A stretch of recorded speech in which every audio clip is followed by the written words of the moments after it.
Assalamu alaikum wa rahmatullahi wa barakatuh. Inshallah, by the grace of Allah Almighty, tonight we will commence the Tafsir of Surah Al-Infitar. And this is Surah number 82. أعوذ بالله من الشيطان الرجيم بسم الله الرحمن الرحيم إذا السماء انفطرت وإذا الكواكب انتثرت وإذا البحار فجرت وإذا القبور بعثرت.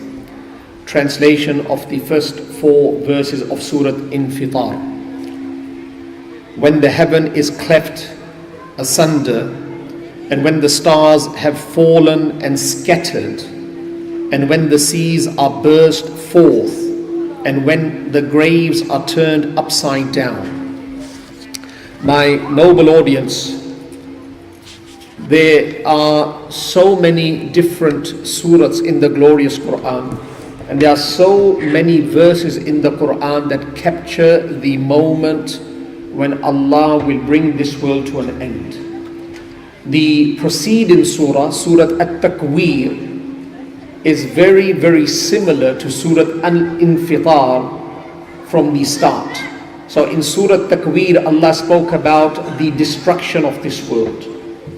In Surah An-Naba, Surah number 78, once again Allah spoke about this world, how He created it, and how He will bring it to an end. So if you were to study the Quran from cover to cover and pass through different surahs and different sections, you will come to know that this message has been spoken about. But of course, the style of each message and the theme of each message and the construction of each message is very, very different. So now in this surah, Surah Al-Infitar, that is a Makki surah. First of all, it is a Makki surah, and the name of this surah is Al-Infitar, and it has been taken from the first ayat, because there is a word in the first ayat that is infatarat, and from this the ulama have given this surah a name, Al-Infitar. And basically infitar means for something to break up, to cleft asunder, to break up. إِذَا السَّمَاءُ انْفَطَرَتْ. Allah is speaking about the time when the trumpet will be blown, and the impact of the trumpet will be that the heaven above us will break up into pieces. Allah Almighty has spoken about this in Surah An-Naba. وَفُتِحَتِ السَّمَاءُ فَكَانَتْ أَبْوَابًا. That the heaven above us, futiha, will open up, فَكَانَتْ أَبْوَابًا, and you will see many, many doors. So this is what Allah Almighty is saying in this ayah. Now, it will be a day of horror. People will be in the state of intense anxiety, and Allah will manifest in a state of anger. He will manifest and descend in a state of anger. As we know that right now, Allah Almighty has many, many attributive names, but the most dominant attributive name of Allah is Ar-Rahmanur Rahim, that projects the mercy of Allah Almighty. But if we were to study the attributive names of Allah, we will come across Al-Qahhar, Al-Jabbar.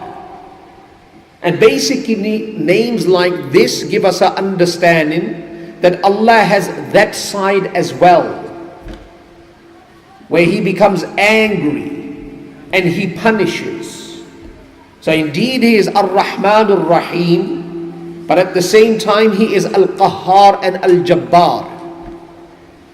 So on the day of judgment, when the skies will break into pieces, and we will see, or people will see, many, many doors above that were not visible before, Allah will descend with Qahar, with His attributive name of Al-Qahhar. And the hadith of Muslim is that Inna Rabbi ghadiba al-yawm ghadban لم يغضب قبله مثله ولم يغضب بعده مثله. That Hazrat Adam alayhi salatu wasalam, he has made mention of this, that on that day Allah will be very, very angry. And that intensity of anger that will be on display has not been seen before and will not be seen after that. So basically the destruction of the entire world is a projection of Allah's anger. Even we see that when we become angry, we break things. You do not fix things when you are angry. You break things. Many a times you punch in the wall. Many a times you pick up a utensil and you throw it and you break it to pieces. So this hadith of Muslim indicates that that will be a day when Allah will be very, very angry. And the result of anger is that Allah will allow the skies above us to break. Now the scholars from here, and I'm going to take you on a ride today, the scholars from this have understood that when relationships break, it is a result of Allah being upset with the person. When relationships break, it is in reality a result of Allah being upset. Things will fall together in your life, and it will be easy for you to find the piece of the jigsaw puzzle to complete the puzzle if Allah is happy with you, if you have befriended Him. But if He's upset, then the jigsaw puzzle, you won't find the pieces. You can't complete the puzzle. Everything will start to collapse. And the epitome of that collapsing and that breaking is the Day of Judgment. That's the epitome. There's no greater breaking than the Day of Judgment. But we find glimpses of that breaking in our life. Sometimes through relationships, and sometimes through natural disasters, where things break in front of us. A few years ago, the destruction in Japan. Allahu Akbar Kabira. That was tremendous. A few years earlier than that, the tsunami in Indonesia. And then the tremors and the earthquakes and the tornadoes and the twisters throughout the world. These are all basically a projection of Allah's qahr, anger. But it is very, very small compared to the anger by which Allah will descend on the Day of Judgment, and by which Allah will destroy this entire world. Because nowadays, destruction is limited to one area or one country, but not the entire world. Annihilation does not take place, but annihilation will take place when Allah's qahr will be at the optimum. And basically this is the hadith of Muslim, that there will be such an anger that has not been seen before and not to be seen in the future. Now, when a person is very, very angry, very, very angry, something has to be shown to him that he can cool down. Now, let's say one person is angry because of a particular person. The person is not present and he's very, very angry. Many a times people have disputes with their wives and they say, I don't want to see your face. Get out. I don't want to see your face. Get out. Now he's angry, he's breaking things, and if the wife comes, it increases the anger. Vice versa.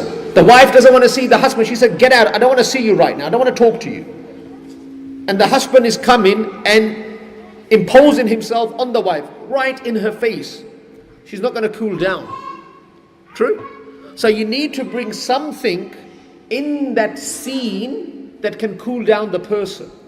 That's why the Nabi of Allah says, when Allah is very, very angry, Nabi Kareem Muhammad will present Abu Bakr. Nabi Kareem Muhammad says, I will present Abu Bakr. Abu Bakr is the antidote. Allah will replace the anger with raham, because there's no reason for Allah to show qahr to Abu Bakr. He does not deserve it. So the package that the Nabi of Allah will present to Allah on that day, when things will be destroyed because of his qahr, is Hazrat Abu Bakr Siddiq radiallahu ta'ala. Now we can learn from this, that whatever happens in our life, if things are collapsing and falling apart, it is because my ta'alluq with Allah is not right, something is wrong.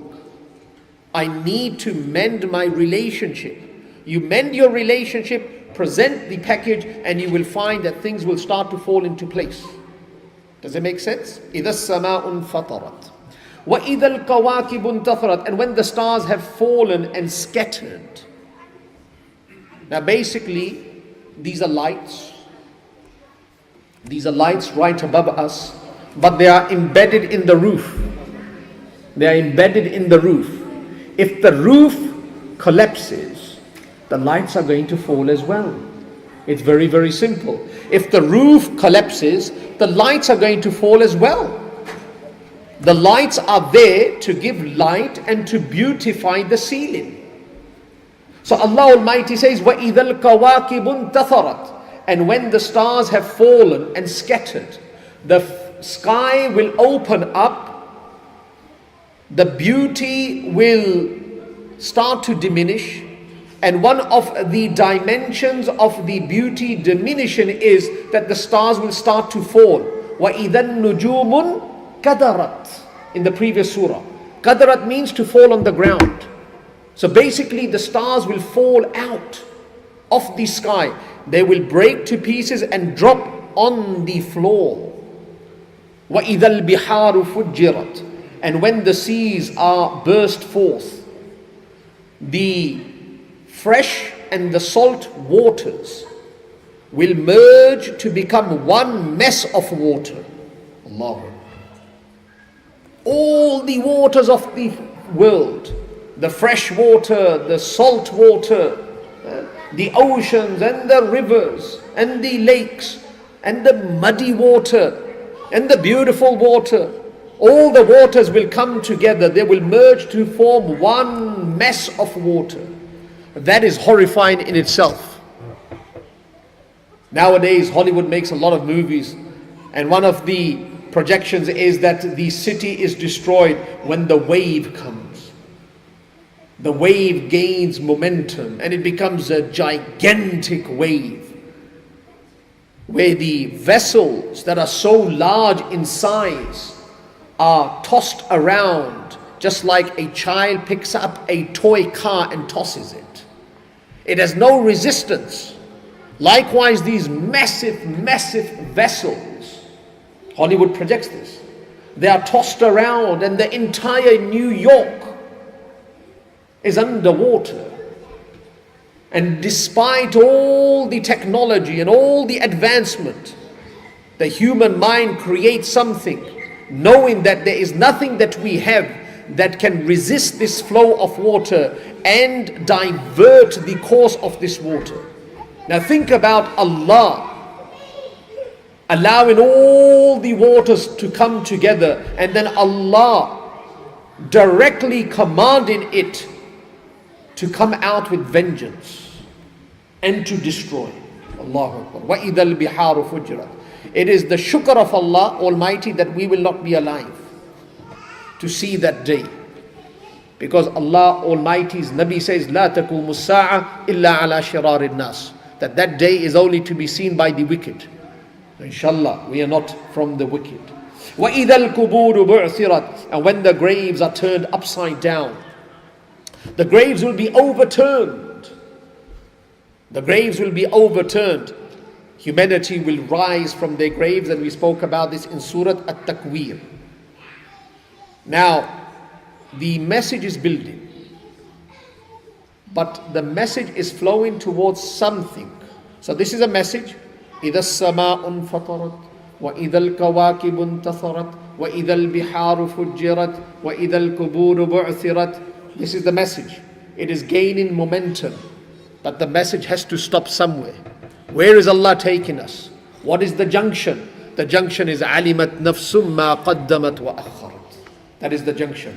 The entire 4 verses collectively are taking us on a journey, but this journey wants us to stop at a junction, and that is junction number 5. Ayat number 5. Alimat nafsum ma qaddamat wa akharat. Then a person will know what he has sent forward and what he has sent forward and what he has left behind. This is the message. We'll try to shed light upon this ayah because the message has been building and it has left us at this junction. So we need to understand this junction properly to understand what Allah is saying.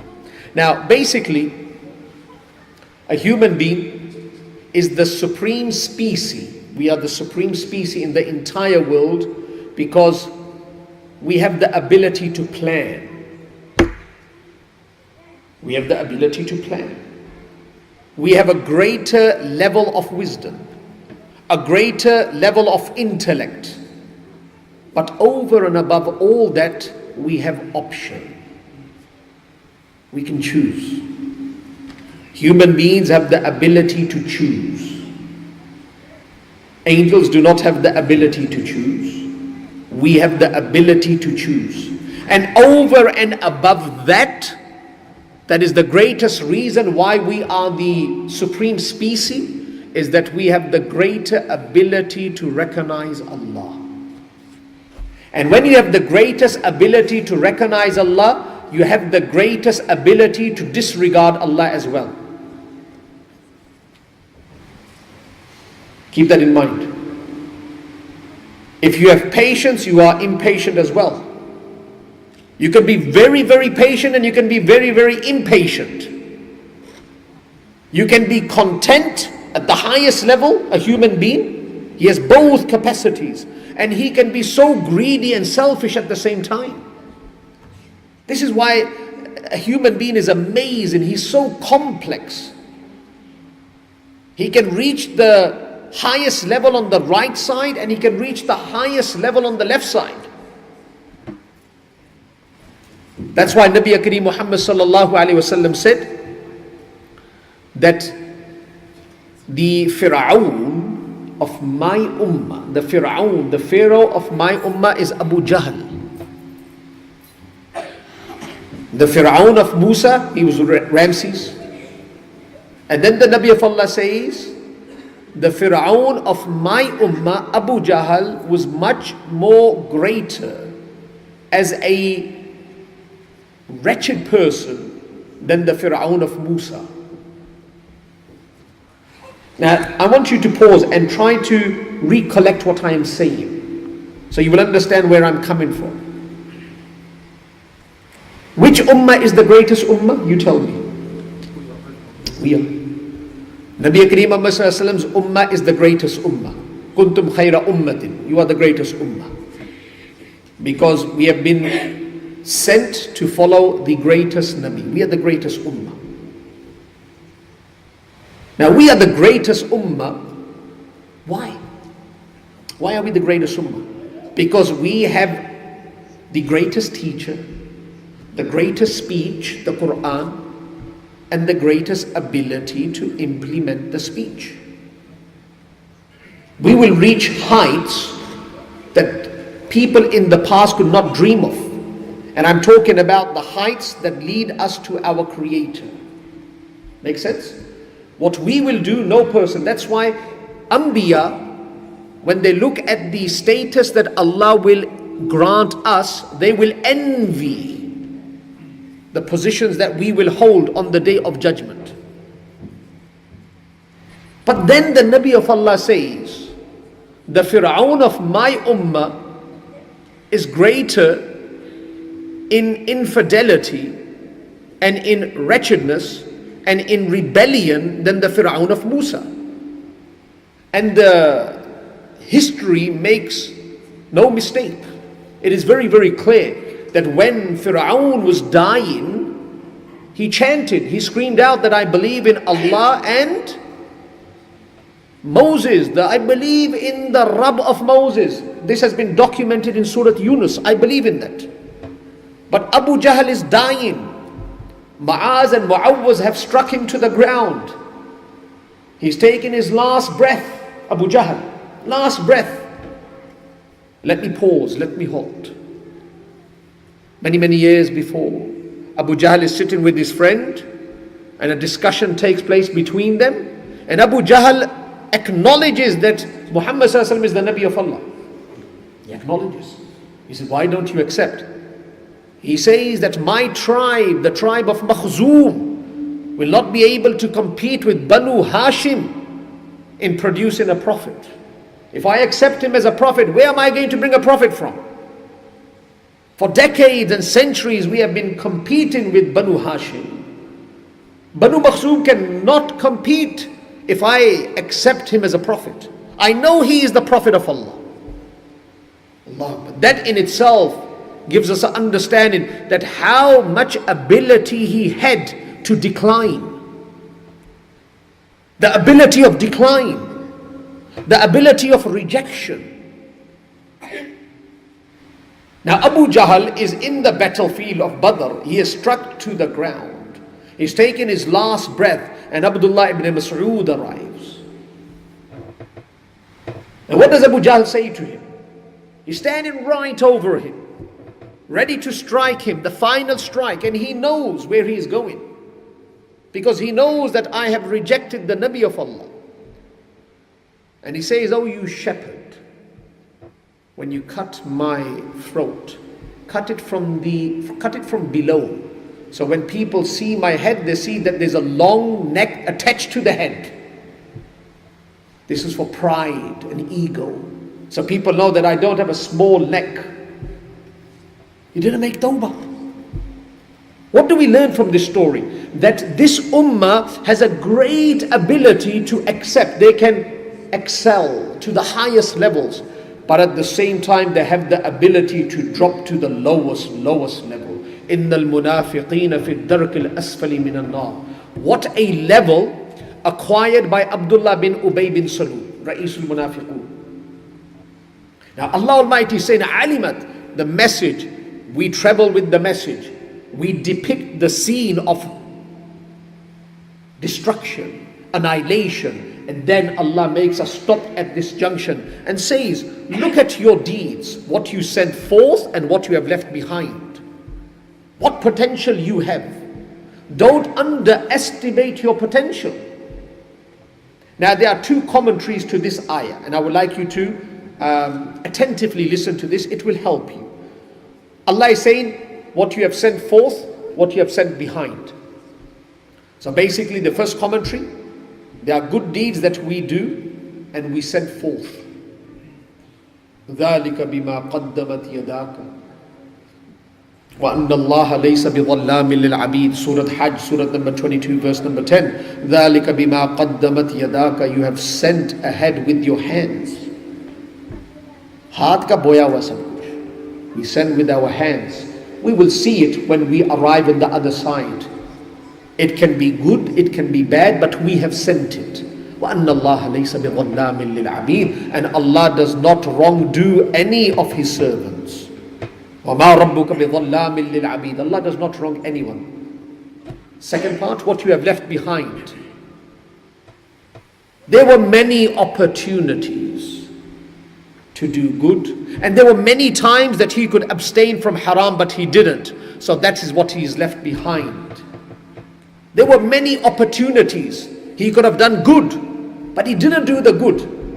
When he will look back, he will say, why didn't I do that good? This is what he left behind. And that's why the hadith of Jami'us Saghir is ما قدمنا وجدنا وما أكلنا ربحنا وما خلفنا خسرنا. One of the gold writings on the door of Jannah, one of the gold writings on the door of Jannah, ما قدمنا, what we have sent forward is what we will find, and what we consumed is what we benefited, and what we left behind, وَمَا خَلَّفْنَا خَسِرْنَا, what we left behind was a loss. We didn't find it. We had many, many opportunities. Think about even today, just today, how many opportunities of doing good. And we didn't do those goods. We didn't bounce upon those goods. Now when we find ourselves on the other side, we will look and we say, oh, I left all that behind. I'm a farmer, we are farmers. We are farmers, we should be plowing the ground and planting the seeds. Harvest is on the other side. Plow the ground. Have you seen a farmer? Does he worry about his clothes? That they'll become dirty? Does he worry about the weather? In Pakistan, when I went to this village, Allahu Akbar, it was June, July, and it's very, very hot in Pakistan, June, July. 45, 46. And the farmer is plowing the ground. In Fiji, the sugar canes, they don't care if it is hot. They're in the field. True? Chacha? They're in the fields. A farmer, he's a farmer, he knows my duty is 24/7. I have to go out. I can't restrict myself and link myself with the weather. If the weather is good, I'm going to plow. And if the weather is not good, I'm going to sit at home. Because I will die hungry. I need to plow the ground. We can't wait for the environment to be conducive to Islam and for things to become better. Because as a farmer, I only have a few seasons in my life. The best farmers, if they live for 60 years, they start from the age of 15, they only had 45 years of harvest. We've only got limited time for harvest. Don't waste the time. Because many, many people, when they find themselves on that side, they will say, whoa, what an easy opportunity. I could have done that. But something just pulled me away. I became reckless, or I became negligent, or I became weak, or I became lazy, and I didn't do it.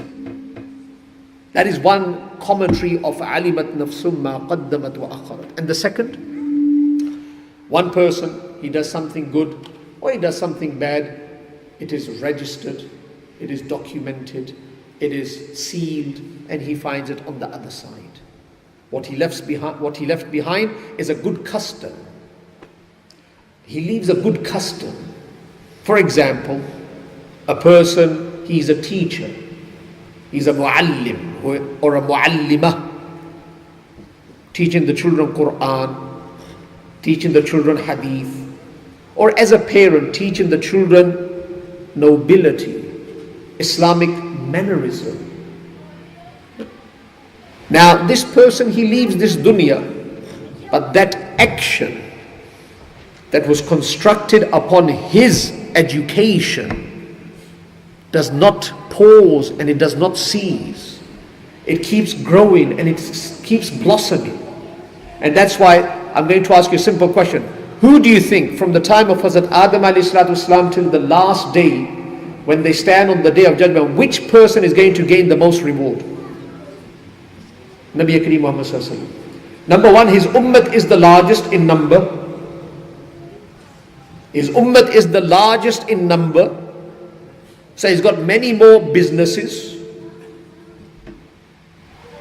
And think about the pyramid scheme of the Nabi of Allah. Think about the pyramid of the Nabi of Allah. How many workers underneath him? All that reward travels upwards and reaches the account of Nabi Kareem Muhammad sallallahu alaihi wasallam. Place yourself in that pyramid. Because if you work alone, you're not going to get anywhere. I'll tell you that now. You work alone, you're not going to get anywhere. Or let me say, you will not get to where you want to be. That's why they say work together. You'll be more effective. You'll be more productive. That's why when you make mashwara, it is mashwara with many. So there are many think tanks that come together. You'll come with the best outcome. Place yourself in that pyramid. Say something or do something that you know that will echo even after your departure. Do something or say something or leave something that will remain an echo for generations to come. You're in your grave, وَأَخَّرَتْ, and you will be rewarded for that. For example, you dig a well. People drink from it. You are passed away. You're getting reward for that. You dig a well. You're rewarded for that. Anything. But on the contrary, the flip side, do not leave an evil custom. Do not leave an evil custom. That if you pass away, people practice that evil, and you are credited for that evil as well. So if you can't leave a good custom, be very, very mindful that don't leave an evil custom. It's better to be empty-handed than in debt to crime. علمت نفس ما قدمت وأخرت. Allahu Akbar. I believe that the next verse is the main verse of this ayah. मेरे बाल खड़े हो जाते when I read this ayah each time. يا أيها الإنسان ما غرك بربك الكريم. O man, what has made you careless concerning your Lord the most generous? Now this is a rhetorical question. Allah is posing a question, a rhetorical question, to each one of us. That you know that I am in control of the last stages of your life. And in the coming verses, الَّذِي خَلَقَكَ فَسَوَّاكَ, that we'll speak about next week, Allah indicates that I am in control of the stages of inception. You start from, I am in control at that stage. And the last stage is the destruction of this world. I'm in control of that. I'm in control from the start till the end.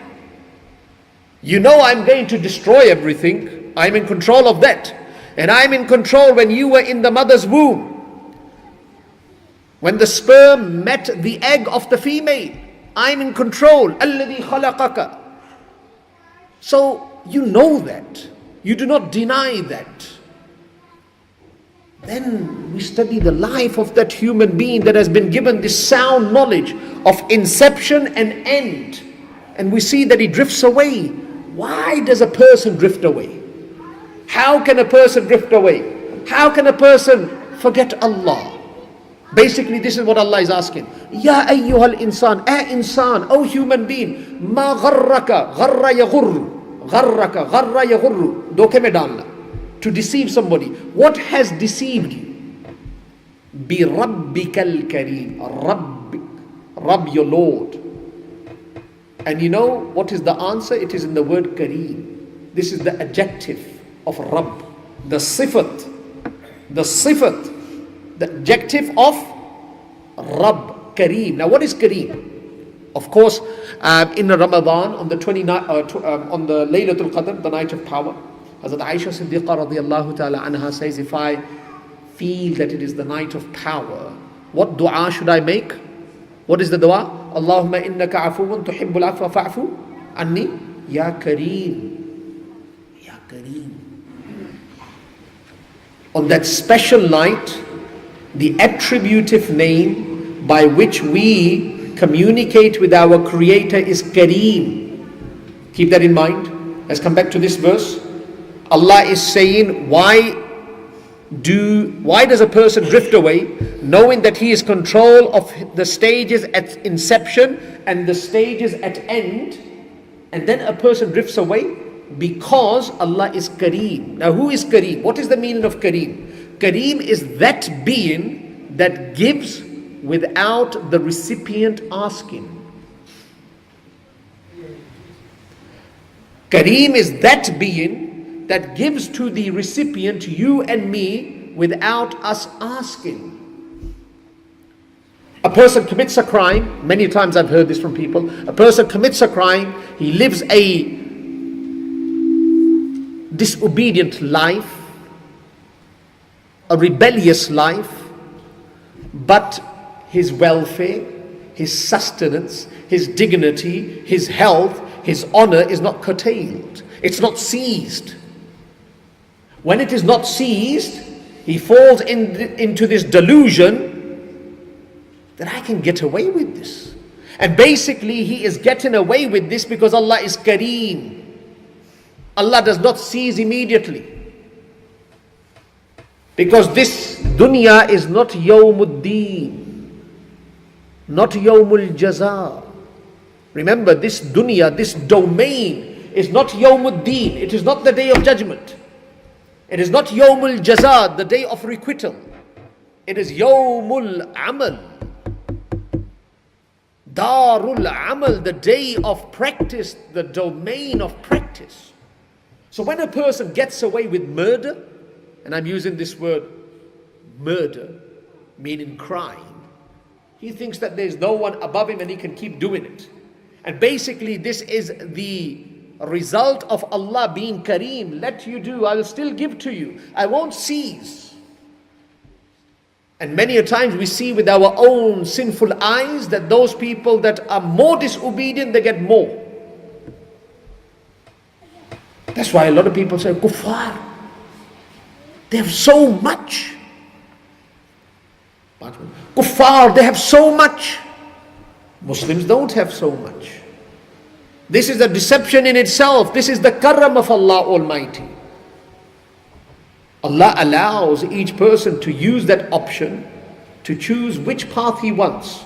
He can excel to the path of nobility and he can excel in the path of wickedness. That's up to him. So keep in mind, if I'm doing something wrong, you're doing something wrong, or if somebody's doing something wrong, and things are not collapsing, things are not going wrong, do not be deceived by this. And basically the ulama, the sahaba, collectively are of this understanding that if a person is getting away with crime, the test to come is very severe. It is better to be reprimanded immediately. That's why many scholars in my time that I've heard them making dua, that Ya Allah, if I make a mistake, reprimand me immediately. I don't want to travel on this path because the end may be such a junction where I cannot make a U-turn. I am immersed and drenched in evil. So everyone knows their shortcomings. I know my shortcomings, you know your shortcomings. No one is perfect, no one is infallible, and no one is from the angelic world. Wherever we make a mistake, if something does not come to lure us away from it, lure yourself away from it. If nothing comes and pulls you back from Allah, lure yourself away from it. Don't allow yourself to slum into heedlessness. Because Allah is Kareem, but there are many other attributive names. And that's why further on in the same juz, Allah Almighty says, Inna batsha rabbika lashadid. That verily the season of Allah is very, very severe. Allah allows a person to go. Let him go anywhere he wants to go. But then Allah decides, that's it, time up, bang. Now when Allah holds that person, no dua is going to work, no salah is going to work, no tawbah is going to work, no buzurg is going to work, no mother is going to work, no father is going to work, because that's it, it is final. It is absolute and conclusive. And this negligence, crime after crime, is leading us to that seas. Remember that. Crime after crime. I'm not getting up for Fajr and I'm getting away with it every day and I go to work and everything is fine and I'm coming back and my wife is okay and my children are okay. This path is leading us to that seas. Don't think we're getting away with it. Allah is watching.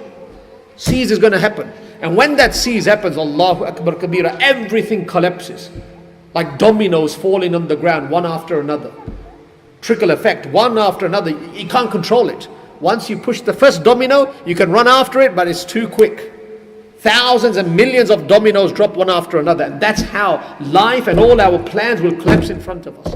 Subhanakallahumma wa bihamdika ashhadu an la ilaha illa anta astaghfiruka wa atubu ilayk.